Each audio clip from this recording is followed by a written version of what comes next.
आप सभी का सुपर कंसेप्ट क्लासेस में स्वागत है। और आज के इस वीडियो में आप लोगों को क्लास 11th ज्योग्राफी का वेरी वेरी इंपॉर्टेंट क्वेश्चंस कराने वाला हूं, जो आपके कल के एग्जाम के लिए बहुत ही ज़्यादा इंपॉर्टेंट है। तो आप लोग वीडियो पर कंप्लीट बने रहिएगा। और अगर आप लोग हमारे चैनल पर पहली बार आए हैं तो चैनल को सब्सक्राइब करने के साथ साथ बेल के आइकन को प्रेस कर दीजिएगा। तो चलिए शुरू करते हैं और एक एक करके हर एक क्वेश्चन को हम लोग बहुत ही सिंपल तरीके से और ईजी तरीके से देख लेते हैं। तो देखिए हमारे पास जो सबसे पहला जो क्वेश्चन है, क्वेश्चन नंबर 1 क्या है कि मौसम और जलवायु में अंतर स्पष्ट करें। तो देखिए सबसे पहले हम लोग बात करते हैं मौसम कि मौसम मतलब होता क्या है। जैसे कि मान के चलिए हमारे पास कोई स्थान है, यानी कि कोई एक जगह है। इस स्थान का वर्तमान समय में आप लोगों को देखना है कि वर्तमान में यानी कि इस टाइम वहां का तापमान किस प्रकार से है, वहाँ वर्षा किस प्रकार से हो रही है, वहाँ का जो पवन है, पवन का दिशा और प्रवाह किस प्रकार से है, आर्द्रता कैसा है, वायुदाब कैसा है वर्तमान समय का। ठीक है, तो वही हो जाएगा आप लोगों का मौसम। और अगर बात करें जलवायु का, ठीक है, अगर बात करें जलवायु का तो लगभग 20 साल, 30 साल, 40 साल, ठीक है, मतलब इतने टाइम का वहाँ का मौसम का जो एवरेज है, यानी वहाँ का मौसम किस प्रकार से रहता है, यानी मौसम का जो औसत होगा, तो इसको हम लोग क्या बोलेंगे, जलवायु बोलेंगे। तो देखिए यहाँ पर मैंने लिख दिया है, क्या लिखा है कि किसी स्थान का मौसम उस स्थान के तापमान, आर्द्रता, पवन दिशा और प्रवाह, वायुदाब, वर्षा आदि के तात्कालिक या फिर तात्कालिक के जगह पे आप लोग वर्तमान भी लिख सकते हैं। ठीक है, वर्तमान भी आप लोग लिख सकते हैं। तो वर्तमान प्रभाव को कहते हैं, जबकि किसी विस्तृत क्षेत्र के लगभग 30 वर्षों के औसत मौसम को उस स्थान की जलवायु कहते हैं। ये हो जाएगा इसका उत्तर। आगे बढ़ते हैं, क्वेश्चन नंबर 2 की ओर चलते हैं, देख लेते हैं क्वेश्चन नंबर 2। देखिए हमारे पास जो क्वेश्चन नंबर 2 है क्या है, क्वेश्चन नंबर 2 बहुत ही इंपॉर्टेंट प्रश्न है। क्या है कि जलोढ़ मिट्टी से आपका क्या तात्पर्य है, यह भारत में कहाँ पाई जाती है। देखिए इसका उत्तर हो जाएगा कि जलोढ़ मिट्टी वह मिट्टी होती है जिसे नदियां बहा कर लाती है। इस मिट्टी में नाइट्रोजन और पोटास की मात्रा कम होती है, लेकिन फास्फोरस और ह्यूमस की मात्रा अधिक होती है। देखिए पहला बात, ये जो जलोढ़ मिट्टी होती है, इस मिट्टी को नदियां बहा कर लाती है और इस मिट्टी में नाइट्रोजन, पोटास का जो मात्रा होता है कम होता है, लेकिन इसमें फास्फोरस और ह्यूमस इसमें बहुत ही अधिक मात्रा में होता है। अब यहाँ पर बोला गया कि यह मिट्टी भारत में कहाँ कहाँ पाई जाती है, यानी कि जो जलोढ़ मृदा है यह भारत में कहाँ कहाँ पाया जाता है बताना है। तो देखिए यहाँ पर जलोढ़ मिट्टी का जो विस्तार है, यानी कहाँ कहाँ पाया जाता है, पहला पॉइंट है कि राजस्थान के उत्तरी भाग में पाया जाता है, पंजाब में पाया जाता है, उत्तर प्रदेश में पाया जाता है, बिहार में पाया जाता है, पश्चिमी बंगाल में पाया जाता है, असम के आधे भाग इत्यादि में पाया जाता है। इसको नोट करिए। फिर आगे चलिए, यहाँ पर नीचे मैंने और एक पॉइंट लिख दिया है, देख लीजिए यहाँ पर अगला जो पॉइंट है क्या है। अगला पॉइंट है कि यह मिट्टी सतलुज, गंगा, यमुना, घाघरा, गंडक, ब्रह्मपुत्र और इनकी सहायक नदियों द्वारा लाई जाती है। चलिए सर क्वेश्चन नंबर 3 देख लेते हैं। क्वेश्चन नंबर 3 क्या है, देख लीजिए यहाँ पर। क्वेश्चन नंबर 3 है हमारे पास कि हिमालय से निकलने वाली नदियों की 3 विशेषताओं को लिखें। तो देखिए इसका क्या क्या 3 विशेषता है। तो पहला है यहाँ पर कि इनका अपवाह अधिक है, दूसरा है कि इन नदियों में सालों साल पानी रहता है, तीसरा है कि इसके द्वारा डेल्टा का निर्माण किया जाता है, चौथा है कि इसमें मछली पालन भी किया जाता है। यहाँ पर मैंने 4 ठो लिख दिया है, लेकिन परीक्षा में जे ठो बोलेगा उतना ही लिखना है। यहाँ पर 3 ठो बोला है तो 3 ठो ही लिखिएगा, लेकिन यहाँ पर मैंने आप लोगों को याद करने के लिए 4 ठो लिख दिया है। अगर आप लोग परीक्षा तक अगर एक भी भूल भी जाएंगे तब भी कोई दिक्कत नहीं है। आगे चलिए क्वेश्चन नंबर 4 क्या कहता है, देखिए यहाँ पर कि भारत में कर्क रेखा किन किन राज्यों से होकर गुजरती है। तो यहां पर इसका उत्तर हो जाएगा गुजरात, राजस्थान, मध्य प्रदेश, छत्तीसगढ़, झारखंड, पश्चिम बंगाल, त्रिपुरा तथा मिजोरम। देखिए इसका एक ट्रिक होता है, शायद आप लोगों को पता होगा। इसका ट्रिक क्या होता है कि मित्र पर गमछा झार, मित्र पर गमछा झार। ठीक है, मित्र पर गमछा झार याद रखेंगे, यहाँ से आप लोग याद रख सकते हैं। देखिए झार से हो गया हमारा झारखंड, झार से क्या हो गया, झार से झारखंड हो गया, झार से झारखंड हो गया। अब देखिए मी है, मी, तो मी से आपका हो गया मिजोरम, मी से क्या हो गया, मिजोरम हो गया। यहाँ पर त्र है तो त्र से हो जाएगा हमारा त्रिपुरा, त्र से क्या हो जाएगा, त्रिपुरा हो जाएगा। अब देखिए यहाँ पर प है तो प से हो गया हमारा पश्चिम बंगाल, प से क्या हो गया, पश्चिम बंगाल हो गया। यहाँ पर र है तो र से हमारा हो गया राजस्थान। यहाँ पर गौ है तो गौ से हो गया हमारा गुजरात। यहाँ पर मौ है तो मौ से हो गया मध्य प्रदेश। और यहाँ पर छा है तो छा से यानी कि छ से यहाँ पर हो गया छत्तीसगढ़। कोई दिक्कत नहीं है, ऐसे आप लोग याद रख सकते हैं कि मित्र पर गमछा झार। आगे बढ़ते हैं, क्वेश्चन नंबर 5 देख लेते हैं क्या है कि मृदा संरक्षण के 3 उपाय लिखें। तो देखिए यहाँ पर मृदा संरक्षण का यहाँ पर क्या क्या उपाय है, यानी कि मृदा को हम लोग किस प्रकार से संरक्षित रख सकते हैं। यहाँ पर बोला तो गया है 3 उपाय, लेकिन मैंने बहुत सारा लिख दिया है, आप लोग पढ़ के रखिए, जो भी आप लोगों को मतलब एग्जाम में अच्छा लगे आप लोग लिखिएगा। पहला है कि वृक्षरोपण करके हम लोग मृदा संरक्षण कर सकते हैं। अति पशुचारण को रोककर, जो अत्यधिक हम लोग पशु को चरा रहे हैं इसको रोककर। पर्वतीय एवं पठारी क्षेत्र में सीढ़ीनुमा खेती करके, जो पर्वतीय क्षेत्र है या फिर जो पठारी क्षेत्र है वहां पर लोग कैसा खेती करेंगे, तो सीढ़ीनुमा खेती करेंगे। अगला है कि स्थानांतरित कृषि पर प्रतिबंध लगाकर, मिश्रित कृषि को बढ़ावा देकर और आम नागरिकों को जागरूक बनाकर हम लोग कर सकते हैं मृदा संरक्षण। आगे बढ़िए, क्वेश्चन नंबर 6 यहाँ पर क्या कह रहा है देख लीजिए। तो क्वेश्चन नंबर 6 हमें यहाँ पर दिया गया है, आप लोग देख सकते हैं क्या है कि लाल मृदा के विशेषताओं का वर्णन करें, यानी कि लाल मृदा का क्या क्या विशेषता है देख लीजिए। तो लाल मृदा की विशेषता क्या क्या है, तो लाल मृदा का रंग सामान्यतः लाल होता है। लाल मृदा का रंग भूरा, चॉकलेटी अथवा पीलापन भी होता है। देखिए ऐसे तो लाल मृदा का रंग लाल होता है, लेकिन बहुत सारा मतलब आपको देखने को मिलेगा जो लाल मृदा ही है लेकिन उसका रंग भूरा, चॉकलेटी और पीलापन टाइप का होता है। दूसरा है यहाँ पर क्या है कि यह मृदा दोमट होती है, जो कि अत्यधिक मोटे कणों से निर्मित होती है, मतलब ये अत्यधिक मोटे कणों से ये बना हुआ हमारा मृदा है।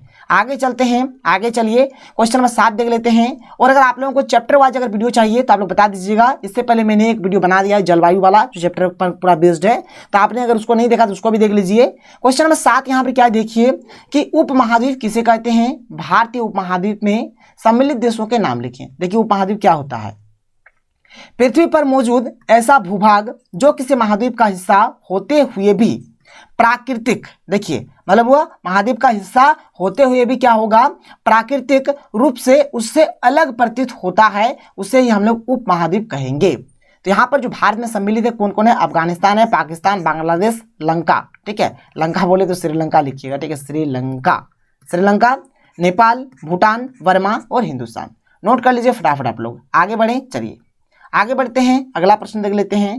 क्वेश्चन नंबर 8 देख लीजिए। हमारे पास जो क्वेश्चन नंबर 8 है क्या कह रहा है कि भारतीय मानसून की 3 विशेषताओं को लिखें। ठीक है, तो भारतीय मानसून का क्या क्या 3 विशेषता होगा हमें बताना है। तो पहला है कि भारत में मानसून जो है वह अनिश्चित होता है, कब आएगा कब नहीं किसी को पता नहीं है। मानसून में भारत के सभी भागों में एक समान वर्षा नहीं होती है। मानसून के टाइम भारत में क्या होता है, कहीं पर अधिक वर्षा हो रही है तो कहीं पर कम, ठीक है, ये बात यहाँ पर हो गया। थर्ड है कि भारतीय मानसून में आर्द्रता की कमी होती है, इसमें आर्द्रता का भी यहाँ पर कमी होता है। आगे बढ़ते हैं, क्वेश्चन नंबर 9 देखते हैं। क्वेश्चन नंबर 9 देखिए यहाँ पे क्या है। क्वेश्चन नंबर 9 के भारतीय नदियों के प्रदूषित होने के 3 कारण बताएं। देखिए मैंने लिख दिया है, पहला कि फैक्ट्रियों से निकलने वाले कूड़े कचरे को सीधे नदियों में बहा दिया जाता है, जल जहाजों से निकलने वाले तेल से भी होता है, सबको पानी में बहाने से, मूर्ति विसर्जन करने से, ये सब से हमारा क्या होता है, पानी प्रदूषित होती है। चलिए सर आगे देखते हैं, क्वेश्चन नंबर 10 देख लीजिए। क्वेश्चन नंबर 10 हमारे पास क्या है देख सकते हैं कि तमिलनाडु के तटीय प्रदेशों में जाड़े के मौसम में अधिक वर्षा क्यों होती है। देखिए तमिलनाडु का जो तटीय प्रदेश होता है जाड़े के टाइम यानी कि ठंडा के दिन में क्या होता है, अधिक वर्षा होता है, क्यों होता है। इसका उत्तर देखिए कि सर्दियों के समय देश में उत्तर पूर्वी व्यापारिक पवनें समुद्र की ओर बहती है, इसलिए देश के ज्यादातर इलाकों में शुष्क मौसम होता है। तमिलनाडु का तट अधिकतम वर्षा इन्हीं पवनों से प्राप्त करता है, क्योंकि वहाँ ये पवनें समुद्र, ठीक है, यहाँ पर समुद्र ये कुछ नहीं है, समुद्र से स्थल की तरफ बहती है, ठीक है, ये कुछ नहीं है, यहाँ पर समुद्र से स्थल की तरफ बहती है, इसलिए वहाँ पर क्या होता है, ठंडा के दिन में अधिक वर्षा होता है। आगे चलिए क्वेश्चन नंबर 11 क्या कर रहा है देख लेते हैं। क्वेश्चन नंबर 11 देख लीजिए क्या है। क्वेश्चन नंबर 11 है कि पश्चिम तटीय मैदान पर डेल्टा क्यों नहीं है। तो देख लीजिए पश्चिम तटीय मैदान जो है वहां पर डेल्टा क्यों नहीं है, आप लोग देख सकते हैं। तो यहां पर इसका उत्तर हो जाएगा कि भारत के पश्चिमी भागों में बहने वाली नदियों की ढाल काफी तीव्र है, इसलिए ये नदियां अपने मुहाने पर अनेक भागों में न बहकर एक भाग में बहती है। अगर मतलब देखिए पूरा वहाँ पर पानी का स्पीड रहता है, पानी का पूरा स्पीड रहने से क्या होगा, एक ही नहीं बहेगा, पूरा एकदम पूरा रफ्तार से बहेगा। और पानी का स्पीड अगर स्लो होगा तो थोड़ा इधर चल जाएगा, थोड़ा इधर चल जाएगा, थोड़ा इधर चल जाएगा, थोड़ा इधर चल जाएगा। यहाँ पर क्या होता है, एक ही भाग से बहती है, अर्थात ये नदियां डेल्टा न बनाकर ज्वारनद मुख बनाती है, इसलिए पश्चिमी तटीय मैदान पर कोई भी डेल्टा नहीं है। तो देखिए क्वेश्चन नंबर 12 क्या है कि पृथ्वी को नीला ग्रह क्यों कहा जाता है। देखिए हमारा जो पृथ्वी है ना, यहाँ पर बहुत ही अधिक मात्रा में पानी है, जिसके चलते पृथ्वी को नीला ग्रह कहा जाता है। तो देखिए यहाँ पर मैंने लिख दिया है कि पृथ्वी की 2/3 सतह पानी से ढकी हुई है, इसलिए इसे नीला ग्रह कहा जाता है। चलिए आगे चलते हैं और देख लेते हैं क्वेश्चन नंबर 13। देखिए हमारे पास जो क्वेश्चन नंबर 13 है क्या है, आप लोग यहाँ पर देख सकते हैं। तो ये क्वेश्चन नंबर 13 है कि पारिस्थितिकी से आप क्या समझते हैं। तो देखिए इसका उत्तर हो जाएगा कि पारिस्थितिकी जीव विज्ञान व भूगोल की एक शाखा है जिसमें जीव समुदायों का उसके वातावरण के साथ पारस्परिक संबंधों का अध्ययन करते हैं। तो ये जो आपका पारिस्थितिकी है ये आपका जीव विज्ञान में भी है और भूगोल में भी है। इसमें एक्चुअल में क्या किया जाता है, देखिए जो मतलब सजीव है, मतलब जिसमें जीवन है, ठीक है, सजीव का और उसका जो वातावरण होगा, इन दोनों में जो रिलेशन होगा, जो संबंध होगा, इसी का अध्ययन यहाँ पर पारिस्थितिकी में किया जाता है। क्वेश्चन नंबर 14 क्या है, देखिए कि जैव मंडल से आपका क्या तात्पर्य है, यानी कि जैव मंडल माने क्या होता है। तो देख लीजिए इसका क्या उत्तर हो जाएगा। तो जैव मंडल माने हो जाएगा यहाँ पर आप लोगों का कि पृथ्वी पर ऐसा परिवेश जहां पर जीवन पाए जाने की संभावना हो, ऐसे मंडल को जैव मंडल कहते हैं। माने ऐसा मंडल जहां पर जीवन पाया जाएगा उसी को जैव मंडल बोलेंगे। अगला क्वेश्चन क्या है, क्वेश्चन नंबर 15। यहाँ पर क्वेश्चन नंबर 15 क्या दिया गया है कि नदियों की किन्हीं 5 महत्व को लिखें। तो इसका क्या क्या है, मछली पालन कर सकते हैं, पेयजल की आपूर्ति होगी यहाँ से, सभ्यता का विकास, सिंचाई की सुविधा, जल विद्युत का उत्पादन। तो ये सब क्या हो जाएगा, इसका महत्व हो जाएगा। क्वेश्चन नंबर 16 यहाँ पर क्या कह रहा है, देख लीजिए क्वेश्चन नंबर 16 हमें दिया गया है कि बांगर एवं खादर में अंतर स्पष्ट करें।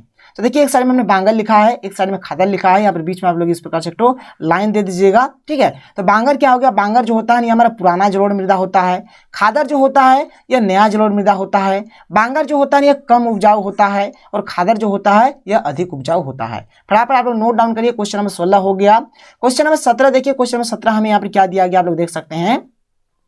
तो क्वेश्चन नंबर 17 हमें दिया गया है कि समुद्री जल की लवणता से आप क्या समझते हैं। तो देखिए इसका उत्तर कि वर्षा का जल हो या महासागरों का, प्रकृति में उपस्थित सभी जलों में खनिज लवण घुले हुए होते हैं। लवणता वह शब्द है जिसका उपयोग समुद्री जल में घुले हुए नमक की मात्रा को निर्धारित करने में किया जाता है। इसका परिकलन 1000 ग्राम समुद्री जल में घुले हुए नमक की मात्रा के द्वारा किया जाता है, जिसे प्रायः प्रति 1000 भाग प्रतिशत या फिर पीपीटी के रूप में व्यक्त किया जाता है। इसका आप लोग नोट करिए, ये हो जाएगा क्वेश्चन नंबर 17 का सही उत्तर। आगे बढ़ते हैं, क्वेश्चन नंबर 18 देख लेते हैं। क्वेश्चन नंबर 18 देख लीजिए क्या है। तो क्वेश्चन नंबर 18 दिया गया है कि बायोम क्या है। तो पृथ्वी का वैसा भूभाग जहां के समस्त वनस्पतियों एवं जीव जंतु की विशेषताएं प्रायः एक समान होती है, उसे बायोम कहा जाता है। मतलब देखिए, मतलब कोई ऐसा जगह जहाँ का समस्त जितना भी वनस्पति है या फिर जितना भी जीव जंतु है सबका अगर गुण एक जैसा हो तो उसको क्या बोलेंगे, बायोम बोलेंगे। क्वेश्चन 19 क्या है कि हिंद महासागर के शीर्ष पर स्थित भारत की केंद्रीय स्थिति क्यों महत्वपूर्ण है। तो देख लीजिए यहाँ पर ये क्यों महत्वपूर्ण है आप लोग देख सकते हैं। तो इसका जो हमारा सही उत्तर हो जाएगा क्या हो जाएगा कि हिंद महासागर की शीर्ष पर स्थित भारत की केंद्रीय स्थिति महत्वपूर्ण है, क्योंकि भारत को इस स्थिति का प्राचीन काल से लाभ मिलता रहा है, शुरू से ही लाभ मिल रहा है। इस स्थिति के कारण भारत के जल मार्ग द्वारा पूर्वी अफ्रीका, पश्चिमी एशिया, दक्षिण तथा दक्षिण पूर्व एशिया और पूर्वी एशिया के देशों में पहुंचा जा सकता था। अतः भारत में इन देशों के साथ घनिष्ठ सांस्कृतिक एवं व्यापारिक संबंध स्थापित किए।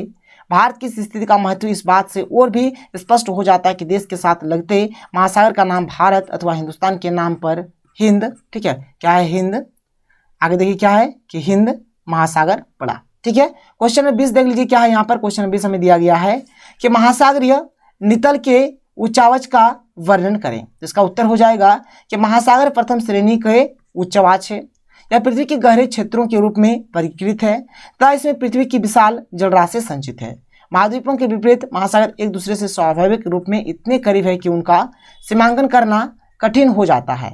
फिर भी, ठीक है, या फिर भी आगे देखिए क्या है, फिर भी भूगोलविदों ने पृथ्वी के महासागरीय भाग को 5 महासागरों में विभाजित किया है, जिनके नाम है प्रशांत महासागर, अटलांटिक महासागर, हिंद महासागर, दक्षिणी एवं आर्कटिका महासागर, ठीक है। इसको नोट करिए।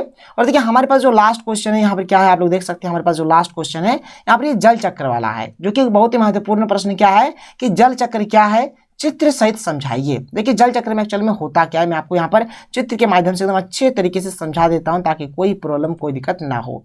आप लोग देख सकते हैं ये हमारा समुद्र है, ये हमारा समुद्र का जल है, ये सूर्य है, जैसे सूर्य का प्रकाश इसके ऊपर पड़ता है तो जो जल है ना, जल यहाँ से भाप बनना शुरू हो रहा है, यानी कि वाष्पीकरण हो रहा है।